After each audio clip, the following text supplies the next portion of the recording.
Hello बच्चों, let's read the question. The question says when a lead storage battery is discharged then incorrect is SO2 is evolved, lead sulfate is produced at both electrodes, sulfuric acid is consumed and water is formed. इस question को solve करने से पहले अपन check करते हैं इस question का की concept.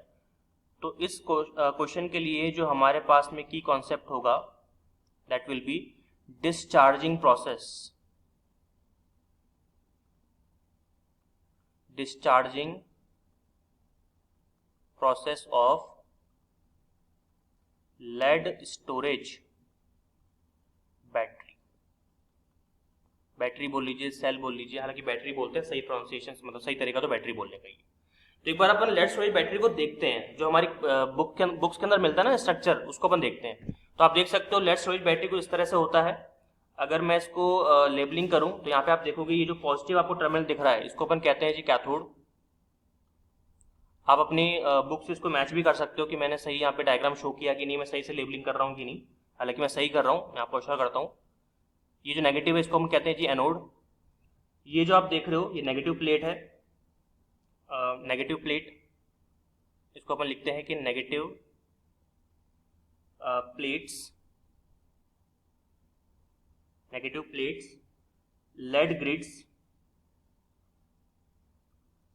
lead grids filled with spongy lead.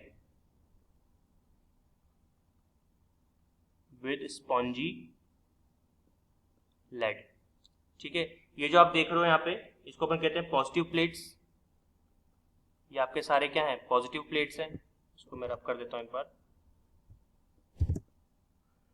तो ये हैं आपके positive plates.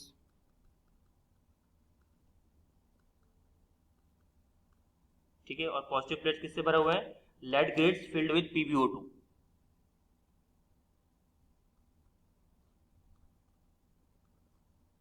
Lead grids filled with PbO2. ठीक है. तो पॉजिटिव के अंदर क्या भरा होता है, PbO2 भरा होता है, और नेगेटिव के अंदर क्या भरा होता है, स्पॉन्जी लेड भरा होता है, मतलब प्योर लेड होता है, ये आप कह सकते हो. ये जो आप देखो इसके अंदर सॉल्यूशन भरा होता है उसको हम क्या बोलते हैं, वो आपका है 38% सल्फ्यूरिक एसिड सॉल्यूशन. तो 38% H2SO4 सॉल्यूशन, ये होता है जी आपका लेड स्टोरेज सेल. ठीक है. तो इसको आप डिस्चार्ज भी मतलब इसका आप यूज भी जब करते हो डिस्चार्जिंग प्रोसेस होती है, और जब उसको दोबारा चार्ज करते हो तो कौन सी प्रोसेस होती है, चार्जिंग प्रोसेस. अब चूंकि हमको यहाँ पे डिस्चार्जिंग प्रोसेस की बात करनी है तो मैं आपको बताता हूँ कि एनोड और कैथोड पे कौन सी रिएक्शन होती है और ओवरऑल अपन डिस्चार्जिंग रिएक्शन को किस तरह से लिखते हैं. तो चलिए देखते हैं.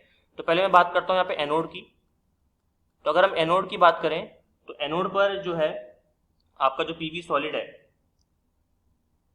जो पीबी है जो सॉलिड स्टेट के अंदर आपका होता है, वो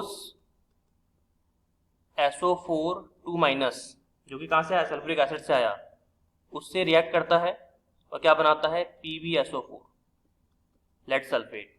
और इलेक्ट्रॉन कितने निकालता है, 2. तो आपको पता है कि एनोड पे क्या होता है, हमेशा ऑक्सीडेशन होता है, और ऑक्सीडेशन में हमेशा इलेक्ट्रॉन निकलता है, तो निकाल दिया उसने. ठीक है. बात करते हैं कैथोड पे. अब एनोड पे अगर हो रहा है ऑक्सीडेशन तो कैथोड पे क्या होगा, रिडक्शन. तो आपके पास कैथोड किसका बना हुआ है, PbO2 का बना हुआ है. देखिए हमने अभी पढ़ा जस्ट, पॉजिटिव प्लेट आपकी कैथोड होती है, किससे बनी होती है, PbO2 की. PbO2 भी किससे इंटरेक्ट करेगा, सल्फ्यूरिक एसिड से, SO4 और आपका 4H प्लस, और साथ में 2 इलेक्ट्रॉन जो उसने एनोड निकाले थे, और क्या बनाएगा वापस से, PbSO4, और साथ में क्या निकलेगा, वाटर बाहर निकल जाएगा, H2O. ठीक है. तो यहाँ पे जो PbS है वो सॉलिड है, यहाँ पे जो PbSO4 बन रहा है ये भी सॉलिड बन रहा है, ये भी सॉलिड बनेगा, और H2 आप जानते हो लिक्विड होता ही है. और ये जो सल्फेट है वो भी एक्वस कंडीशन में, H+ आयंस है वो भी एक्वस कंडीशन में आपको मिलेंगे. कुल मिला के सल्फ्यूरिक एसिड है, ये आप समझ लो. और जब मैं इसका टोटल सेल रिएक्शन लिखूंगा, जब मैं इसका टोटल सेल रिएक्शन लिखूंगा तो आप देखोगे इसके अंदर कि इलेक्ट्रॉन से इलेक्ट्रॉन कट जाएंगे. ये इन 2 इलेक्ट्रॉन से 2 इलेक्ट्रॉन कट गए, और कटते ही आपको जो यहाँ पे रिएक्शन मिलेगी टोटल सेल रिएक्शन, वो क्या कैसे लिखेंगे हम उसको, देखिए जिसको अपन नेट सेल रिएक्शन भी बोलते हैं. या फिर नेट इक्वेशन भी बोलते हैं, that is Pb solid plus PbO2 solid plus आपका 2H2SO4, ठीक है, और ये किस में होगा, एक्वस में, ठीक है। रिएक्शन के बाद क्या मिलेगा आपको, 2PbSO4 सॉलिड और साथ में मिलेगा वाटर, पानी H2O, वो भी लिक्विड कंडीशन में। ये हो गया आपकी टोटल सेल रिएक्शन। अब यहाँ पे अगर आप गौर से देखें तो PbSO4 आपका एनोड में भी बन रहा है, कैथोड में भी बन रहा है, ध्यान रखिएगा इस चीज को, और किसी भी तरह की गैस यहाँ पे इवॉल्व नहीं हो रही है। तो जितनी भी हमने जानकारी इकट्ठी करी है उसके भी यहाँ पर क्वेश्चन को सॉल्व करने की कोशिश करते हैं। ऑप्शन ए क्या बोल रहा है, क्वेश्चन बोल रहा है कि इसमें से इनकरेक्ट ढूंढो फटाफट, इनकरेक्ट कौन सा है, तो SO2 गैस इवॉल्व, बिल्कुल गलत है, यही हमारा आंसर हो जाएगा। कौन, आप देखो मैंने पूरी रिएक्शन ही लिख दी है, एनोड कैथोड सबकी, एनोड पे लिखा, कैथोड पे लिखा, टोटल सेल रिएक्शन लिख दिया, कहीं भी आपको SO2 गैस दिख रही है क्या, तो बस ऑप्शन ए क्या हो गया, रॉन्ग हो गया। बी देखते हैं, lead sulphate is produced at both electrode, बिल्कुल सही बात है, देखिए आप चेक कीजिए, PbSO4 भी बन रहा है एनोड पे और कैथोड पे भी बन रहा है। सल्फ्यूरिक एसिड इज कंज्यूम्ड, बिल्कुल कंज्यूम हो रहा है, देखिए यहाँ पे भी कंज्यूम हो रहा है, यहाँ पे भी कंज्यूम हो रहा है, बिल्कुल सही बात है, तो ये भी सही है, ये भी सही है। वाटर इज फॉर्म्ड, बिल्कुल बन रहा है, देखिए वाटर इज फॉर्म्ड, तो मतलब तीनों स्टेटमेंट सही है, गलत कौन सा है, ऑप्शन नंबर ए, तो option A will be your final answer. Hope you understood it well, all the very best.